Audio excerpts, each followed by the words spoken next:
Thank you for watching BlaXit. Please subscribe to our channel BlaXit, smash that like button and share everywhere.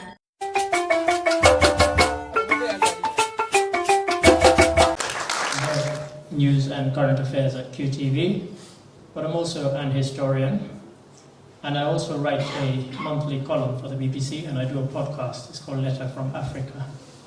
And in that Letter from Africa, I don't just write about the poor road manners of Gambian drivers, although I did.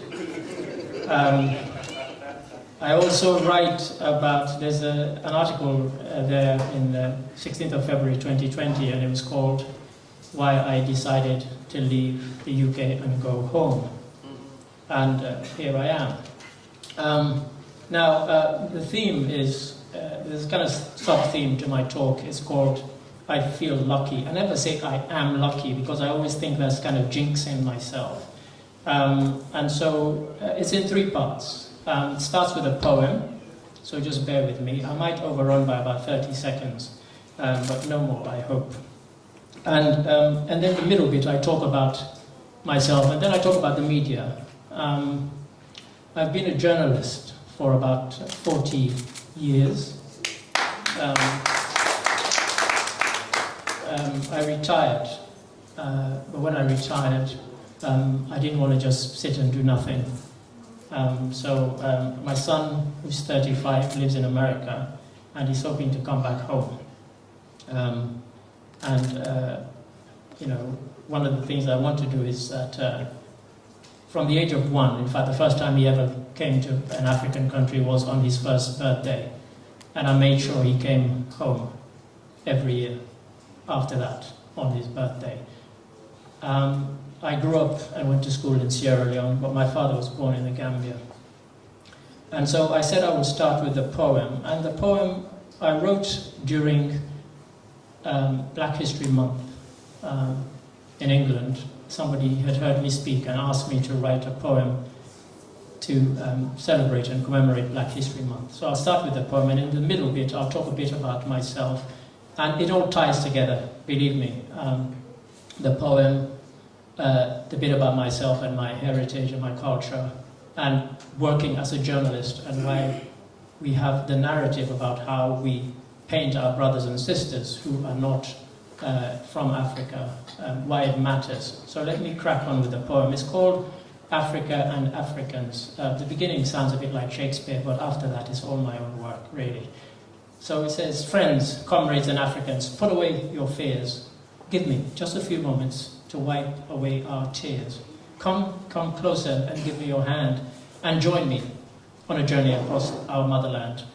For the time is ripe for us to show the Africa that you and I know. So let's take this chance to share some views that there's more to Africa than you'll see on the news. No, not that Africa of famine, disease, coup d'etat and wars. That's not my only Africa, and I'm sure it's not yours. We all know that there are many ills for which we may have no cure, but that's not what we came here for. So let me dispel some of the rumors and the myths. Let me rip them from your mind like a bad brain tumor. One man asked me in England if I spoke African. All I could do was grin, and I said, where exactly do you want me to begin? I was sorely tempted to reel off a long list, but I tried very hard to resist. I said, we have more languages across our lands than you can scoop up grains of sand in your hand. I don't speak Amharic, and I'm only now getting to grips with Arabic. I don't speak Twi, Ga, Akan, and I'm ashamed to say, I'm not a Yoruba, Igbo, or Ahusa man. And no, I don't speak Wolof or Swahili, and I don't speak Mandinka or Somali. Africa is about the Sahara as much as it is about Masai Mara. We've got the gold, the ivory, and the Barbary Coast, but this one, the Mosquito Coast, is the one I like the most. In Africa, you can ascend to the snows of Kilimanjaro, and you can also discover the birthplace of the pharaohs. If you really know Africa, you know that the left coast, which is of course the west coast, is as different from the right as chalk is from cheese, or as day is from night. But We are all striving to be part of the same whole. It's like parts of the body. Each one has its own role. So remember, Nigeria is not Algeria, and Omar Bongo is not the president of Congo. Uganda is not the same as Rwanda, and Ethiopia is definitely not Eritrea. Neither is Mauritius the same as Mauritania, and Libya is nothing at all like Liberia. So now that I've told you a little about these lands, let me take you on what it means to be an African.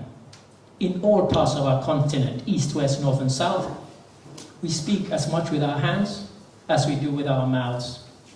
And I know some sisters who can say more with their hips than you and I can say with our lips. Have you seen us Africans traveling back home? Sometimes we need each a plane of our own. We take so many shoes, clothes, and provisions for our kin, you think we'd had a lottery win. But though sometimes I'm shocked by the things that we take. Has Africa really run out of Kellogg's cornflakes? I recall one day when my plane was grounded, and when I found out why, I was astounded. Outside, the weather was just turning freezing, and the captain finally announced the reason. Ladies and gentlemen, it seems we've been weighed down by too many cans of Heinz baked beans. Now, my own idea of airport success is to get away without paying that excess. Yes, when it comes to luggage, we know how to pack. Oh, and sometimes when we go over there on holiday, we forget to come back. We come in all shapes, colors, and sizes in our continent, which is full of surprises. Just as we have different regions and time zones, we have many hair and varied skin tones. In sport, of course, football is king. Whatever's the next is a very distant second. And all of us have that one crazy dream. One day we'll see an African team win the World Cup. Now, when it comes to music, no one loves it like us. You'll hear it in our homes, on cars, on the streets, and on the bus. It seems like it's almost everywhere. It seems like it's even in the air. From Sweet Mother and Muchana. Remember Vulindlela by Brenda? What about Pata Pata, Malaika? You're my sweetie, my sugar. And of course, one day we'll all be singing Mkosi Sigelele, Africa. So permit me to ask you one thing, please. If I was born in China, would you call me Chinese? Well, it's nearly time for me to go, and I hope you know a little of the Africa that I know. If you've never been here before, I hope I've helped you make up your mind. Come, you'll be surprised, you'll be delighted by what you will find. And if you really want to know, I always have a piece of Africa with me wherever I go, just to remind me of the things that I miss. I wear these bands upon my wrist. So even when I'm standing right here, Allah knows that I've always wanted to be here. And I hope by now you've been able to see, even if you take me out of Africa, you won't take Africa out of me. Thank you.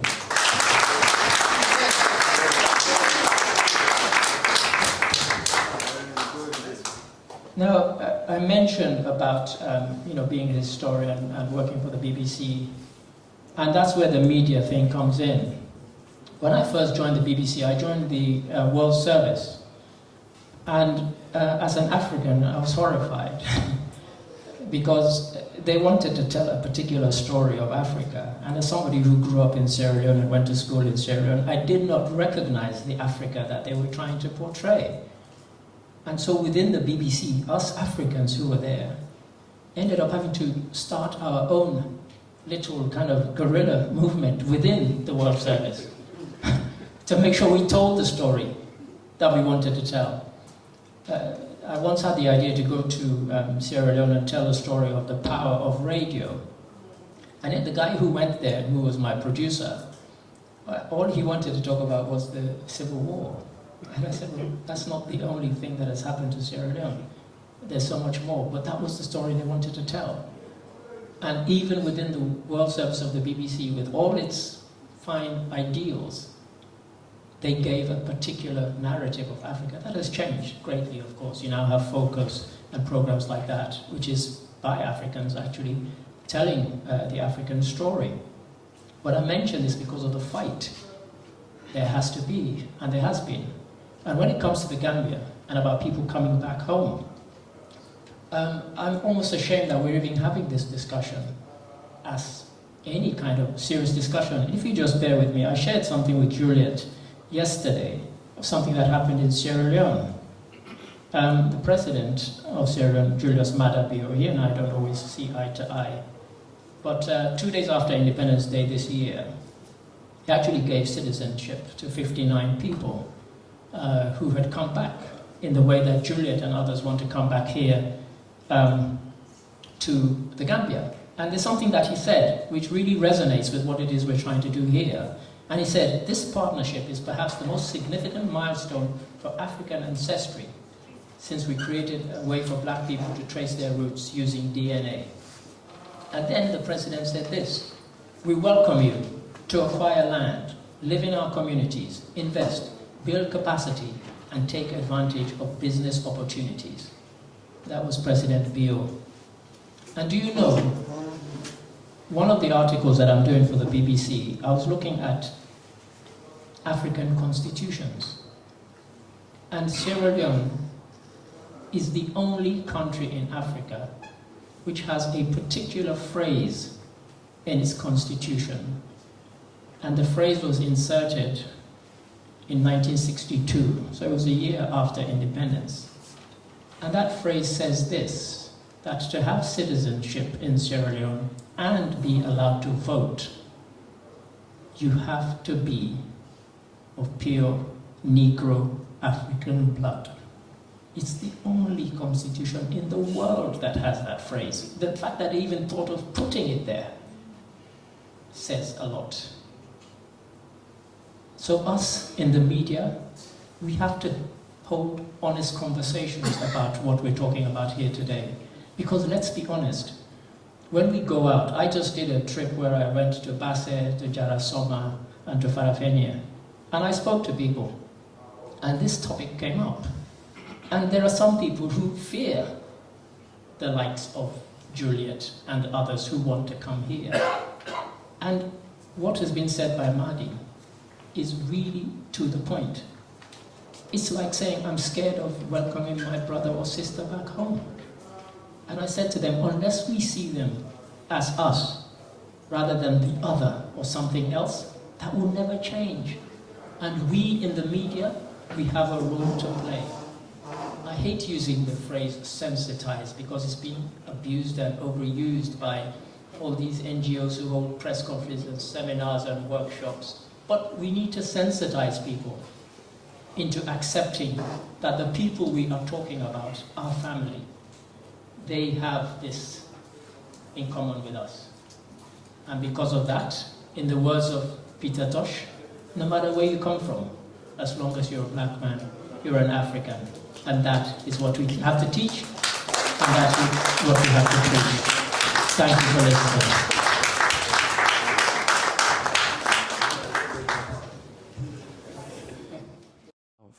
One nation, one Africa.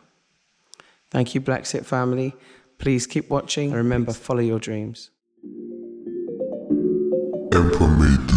Purchase your tracks today.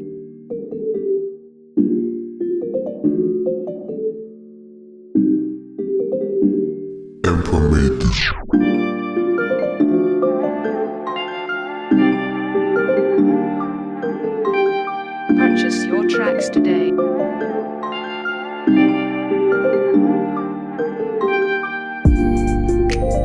Purchase your tracks today.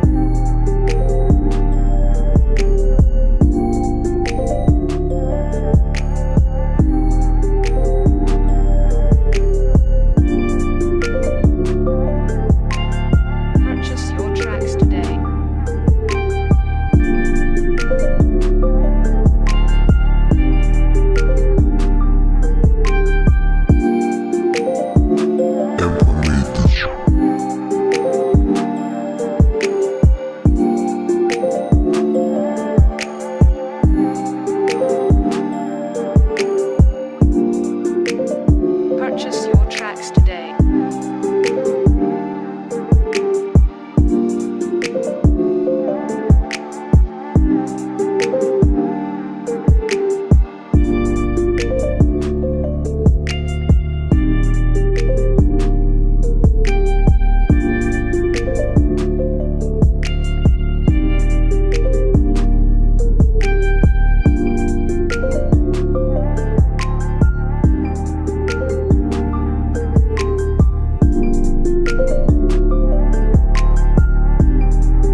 Purchase your tracks today.